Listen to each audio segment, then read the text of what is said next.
No, yo con respecto a qué pasa, hay una parte del decreto de necesidad de urgencia con aquellas personas que son inocentes, terminan siendo inocentes para la justicia y se les confiscaron sus bienes, ¿no? Exacto. Estamos con Luis Zamora, muchas gracias por habernos acompañado. Al contrario, muchas gracias. Bueno, queremos saber qué es lo que pasa, ¿no representa un perjuicio muy grande para el Estado si una persona termina siendo inocente y hay que devolverle esos bienes que se le confiscaron previamente?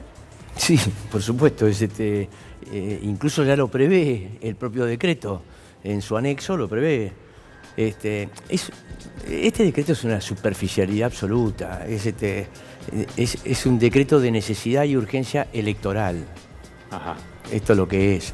Así como es también el proyecto de ley de inimputabilidad, como es cuando salen repentinamente hace poquitos días con el tema de la migración. De golpe el gobierno dice hay que echar a todos los extranjeros del país, de golpe sale y dice hay que usar las TASE para resolver el grave problema de violencia social, sale con la ley de imputabilidad, 40 años destruyendo a la Argentina, la dirigencia política, y de golpe dicen los responsables de todo son los pibes de 14 años.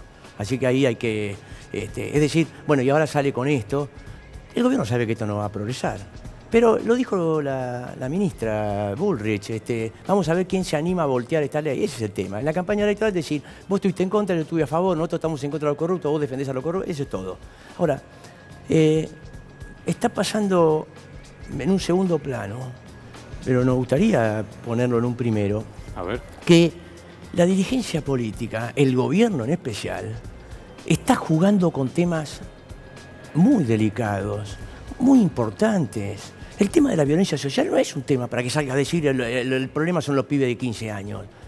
Así ataca el problema de la violencia social que han creado durante décadas de exclusión, marginalidad, corrupción de las fuerzas policiales, corrupción de los jueces, corrupción de la dirigencia política, corrupción institucional, permitir que haya entrado el narco a la Argentina. Toda esa combinación que da lugar a la violencia que hay y que termina en un pibe por poder comprar Paco robando o el otro una moto.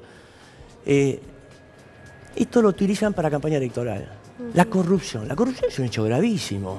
El funcionario público, el empresario, dirigente sindical, esa combinación que termina en un hecho de corrupción, en una coima, o los narcos, coimeando. ¿Y por qué, Luis, se tarda tanto? Si todos coinciden, parece que no hubiera grieta con respecto a esto. La corrupción es un tema tremendo, la ley de extinción de dominio tiene que existir. ¿Por qué entonces, en donde debería tratarse con necesidad y urgencia también, sin decreto, en el Congreso? Claro, en el Congreso no se legisla? Sí empezó, pero después el Senado modificaciones. ¿Y qué es lo que pasa? ¿Por qué se le tarda tanto?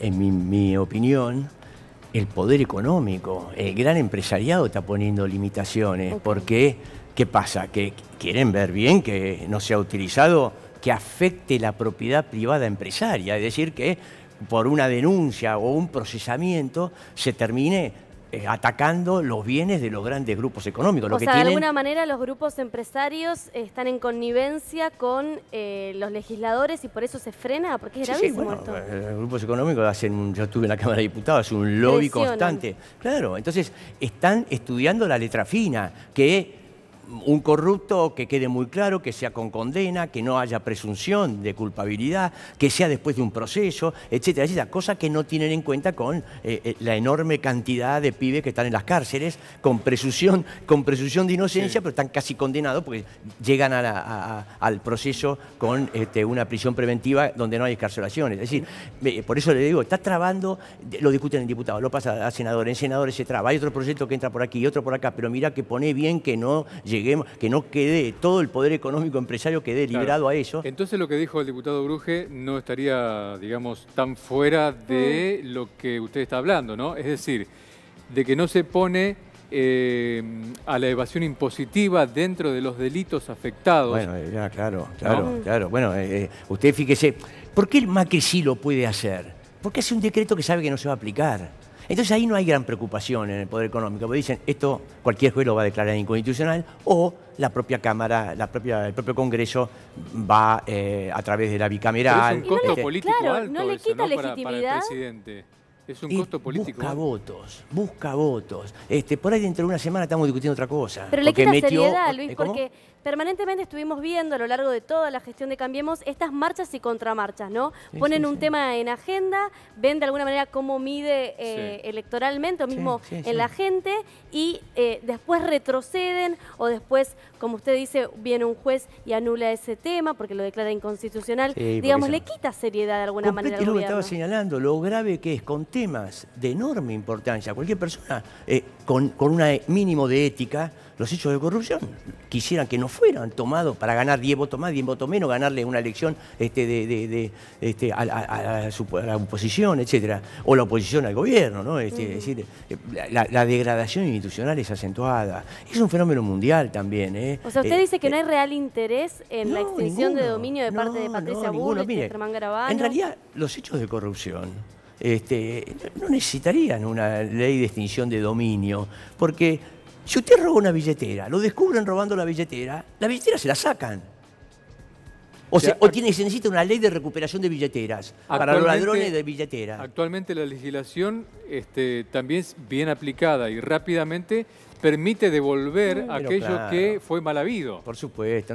Está todo metido en la discusión electoralera. Entonces degradan las instituciones y degradan temas tan importantes, temas donde está en juego principios éticos, donde se basa cualquier sociedad. Entonces, bueno, y en eso la influencia empresarial, la influencia institucional, los jueces, las causas en tribunales duran años. Cuando se acelera es porque el poder político de turno las acelera, el juez que está mirando allí y acelera. Es decir, por eso hay una degradación institucional en el hecho de que jueguen con todo esto, porque en el medio que hay, Macri está destruyendo el país. En el medio está destruyendo la economía de la Argentina. La economía está paralizada, bajó el consumo en todos los segmentos, en todo. No hay un segmento donde el consumo se haya mantenido igual o haya crecido. Quiere decir que el poder adquisitivo del salario y de las jubilaciones, incluyendo la asignación universal por hijo, ha caído. Entonces ya no se puede consumir. Se consume menos servicios, se consume menos transporte, se consume desde ya menos alimentos, medicamentos. Bueno, entonces, extinción de dominio. Vamos a tapar con esto. Ahora, ellos saben, si hubiera peligro de que este decreto realmente se cumplimentara, el poder económico lo traba. El propio Macri lo trabaría, porque es un fugador de capitales, es un evasor impositivo, tiene paraísos fiscales, hay hechos de corrupción grave, pero de 40 años para atrás. Luis, está claro eso. Yo quería preguntarle concretamente, en la práctica, hoy en día, ¿se aplica el decomiso de los bienes? Porque hablamos de hechos de corrupción, de gente tirando bolsos en un convento, y realmente esa plata se recupera. La causa de los cuadernos, más allá de algunas discrepancias que podamos llegar a tener con respecto a la causa en sí y cómo llegó a la justicia, digamos, hay mucha plata de que hablan mismo empresarios que han coimeado al gobierno anterior y lo han confesado. Digo, ¿y esa plata dónde está? En la práctica, ¿es posible hablar de decomiso de los bienes de corrupción? Bueno, usted sabe que el dinero, la plata todavía no apareció. Entonces, bueno, sacando los bolsos de López, sí, ¿no? Ahora, Bonadío va a la casa de Cristina Fernández, la expresidenta, y se llevó obras de arte, es decir, ahora, eso lo tiene que devolver. Es decir, si no puede lograr que esos son bienes mal habidos, ahora, Bonadío, es el primero, los Bonadíos, ¿no? No tienen autoridad moral. Es evidente que sesgan las investigaciones. Tiene una trayectoria, Bonadío y otros también, otros jueces federales. La justicia federal está muy cuestionada. Entonces, y eso es lo grave, porque hay denuncias contra el gobierno anterior. Algunas son armadas, claramente como la de la AMIA. Esa es una vergüenza, la del encubrimiento del memorándum de Irán. Otras... Hay denuncias de hechos de corrupción que parecen verosímiles, que se pueden haber comprobado, se podrían comprobar. El problema es que no hay justicia con autoridad para comprobarla porque sesga la investigación solo al kirchnerismo.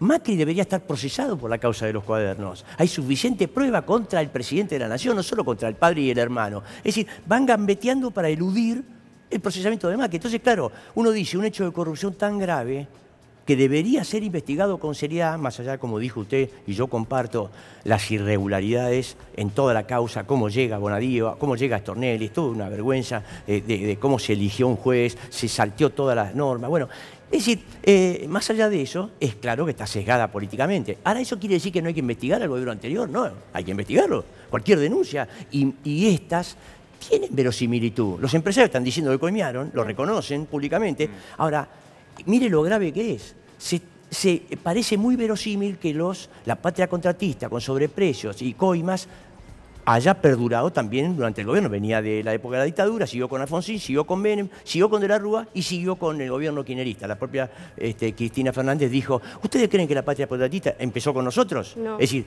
¿pero qué estaba diciendo? Estaba mintiendo. Estaba diciendo que siguió con ellos. Luis Zamora. Bueno, esto es lo grave de usar temas tan delicados para tapar la gravedad de los problemas económicos que vive el país. Le agradecemos mucho la presencia. Al contrario, Como siempre, muy Un amable. placer. Gracias.